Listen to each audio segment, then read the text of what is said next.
My name is Samuel Walter. I'm a portrait artist in New Haven, and welcome to my first art workshop. So in this workshop, we're going to be going over the fundamental techniques of drawing, all the way from drawing straight lines and ellipses, to composition, to value and shading technique, to proportions and perspective. Just all the fundamentals of drawing, which will help with painting and even abstract work if you decide to do that later on. So let's get started. I'm going to be using newsprint, and I'm going to be using a General's charcoal pencil. I recommend that you get some of these pencils or any other charcoal pencil. It's a good balance between graphite and vine charcoal. But you can also just use vine charcoal or graphite if that's all you have. So, in order to get started, I want to talk about the how to hold the pencil. So, many beginners hold the pencil like this, right at the tip of the pencil, and that really does not work well when drawing larger drawings or even getting a sketch in for drawing.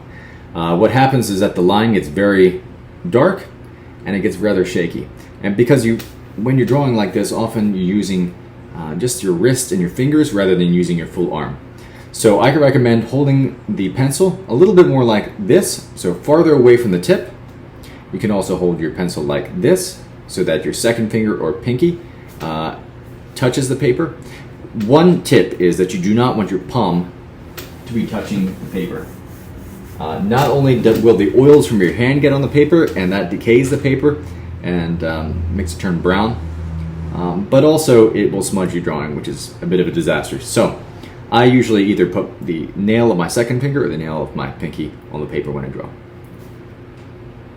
So when drawing a straight line, you want to focus on using your arm and opening and closing your arm and relaxing your shoulders. You want to relax your shoulders and not hold your arm like this.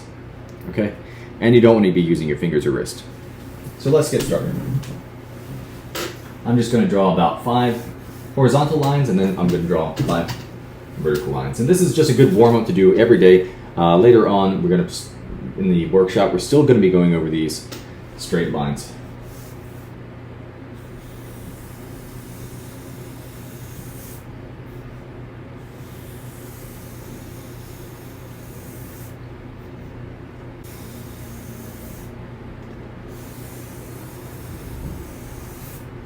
So usually when I'm drawing, I work on a flatter surface. It just makes it a lot easier. When I'm painting, I work on an easel like this. But for the purposes of filming this video, I'm working on an easel.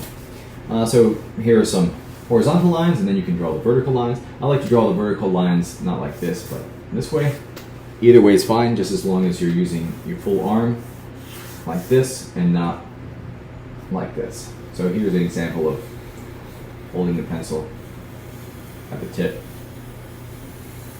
I mean, you can do it, but it just makes for a wiggly line.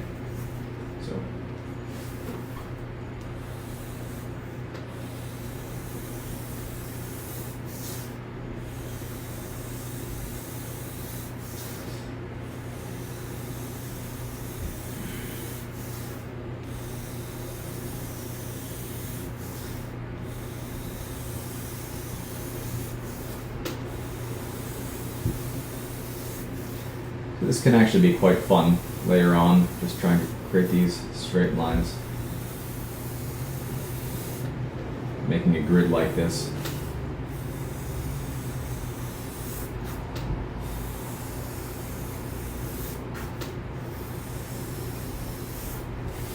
Something like this. So this is something that you should do every single day.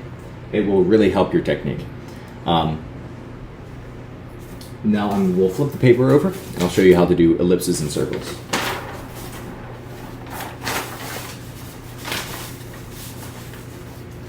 Whenever you draw, make sure that you're careful with the paper. Don't let it wrinkle too much. Even the exercises that you do, you want to save them to note your progress. Okay, so I'm going to start out with a circle. When drawing a circle, make sure that one of these fingers is on the paper, just the very tip of the finger. If you don't have any fingers on the paper, you can draw, but you just don't have the same control. So I would keep either your pinky or your second finger, just the tip of your pinky or second finger on the paper. And again, use your whole arm.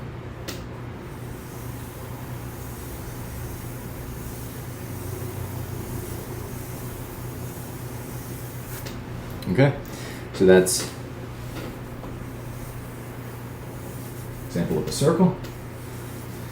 So if you notice, I'm not holding the pencil like this and drawing slowly. If you go like this, I'm exaggerating what often happens, but often students' drawings will look something like that, or like it looks like a cookie with a bite taken out of it. Actually,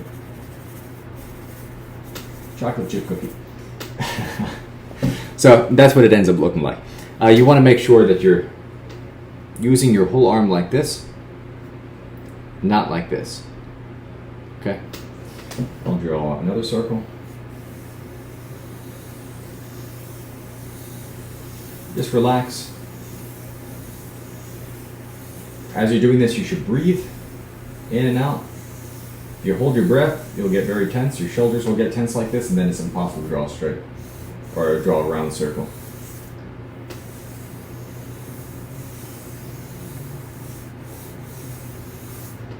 And probably the biggest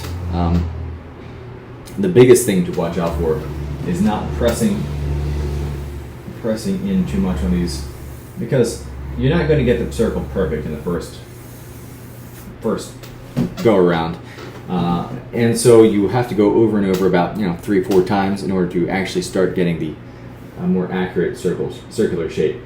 And so if you're too heavy the first time you go around like this, it's not going to be a perfect circle, and it's going to be a little bit lopsided. So don't do that. Go over it again and again, very lightly. The more you do this, the better it will get. When students first start out, the circles tend to look like this, with like that, just 2 circles going all over the place. So eventually the line, or the circles will get more and more accurate, and eventually they'll just be almost just one line. Okay, so that's circles, and here are some ellipses. So probably the best way of talking about ellipses is, and where you often see them is in still lifes, is in drawings of cups and things of that sort. So if you see, we're going to be starting with a straight line, and then as the cup gets lower and lower and lower, you see more and more and more and more of the ellipse. The oval gets bigger and bigger and bigger, and until you see the entire round cup. As you can see, I just drank some coffee. So that's what we're going to be doing. So let's start out with a straight horizontal line. Then we're going to be drawing a very slim ellipse, a little bit wider ellipse,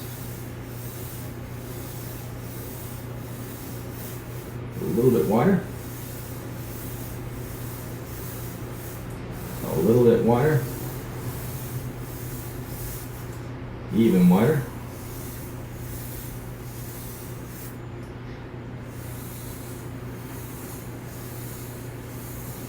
okay, and then we can just get wider and wider and wider until we're drawing a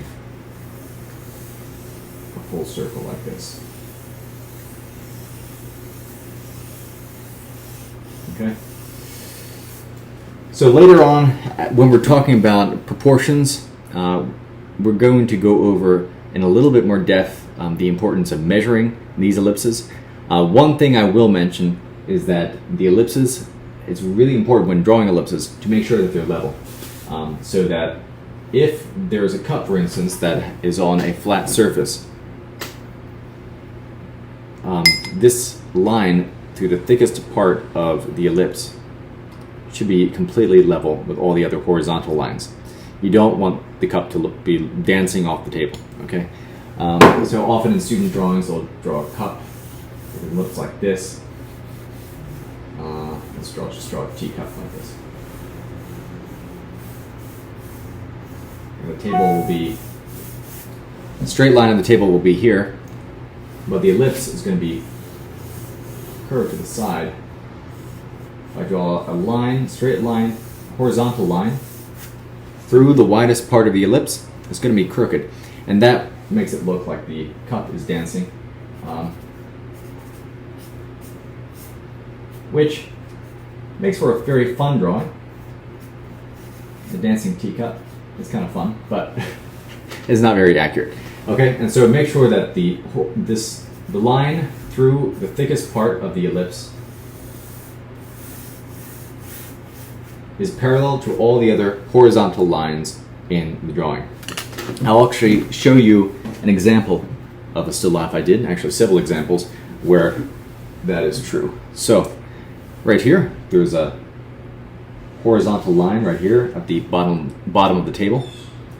And then if I hold the pencil through the thickest part of the ellipse right there, it's parallel to the horizontal line at the bottom of the table. Same thing with the ellipse right here, the teapot. It's parallel to the horizontal line on the table. And so if you look through still life, so just in your spare time, look through some still life paintings and you'll notice all these ellipses in the paintings. For instance, there's an ellipse right here, there's an ellipse right here, there's an ellipse right here, there's an ellipse right here, right here, right here. They're just ellipses all over the paintings, still life paintings, and even portrait paintings, but particularly still life paintings. Also in this painting I created, this one is filled with ellipses. Teacups are one of the hardest things to draw, and teapots are one of the hardest things to draw because they contain so many of these ellipses. So for instance, you have one right here, here, here, here, here, here, here, here, here. And if I put my pencil right here, they're all parallel with the horizontal lines on the piece of paper. So that's extremely important. And if you see, mastering straight lines as well will be extremely helpful when you're painting later down the road, because these paintings have straight lines all over the place. Right here,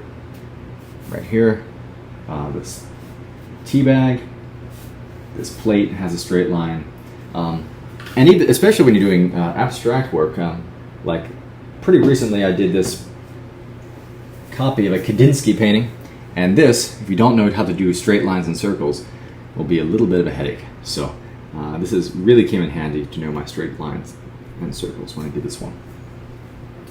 Good.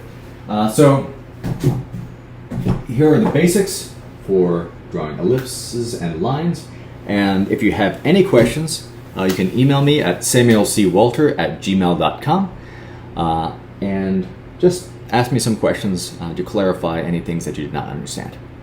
Well, you have a good day. I'll see you. Bye.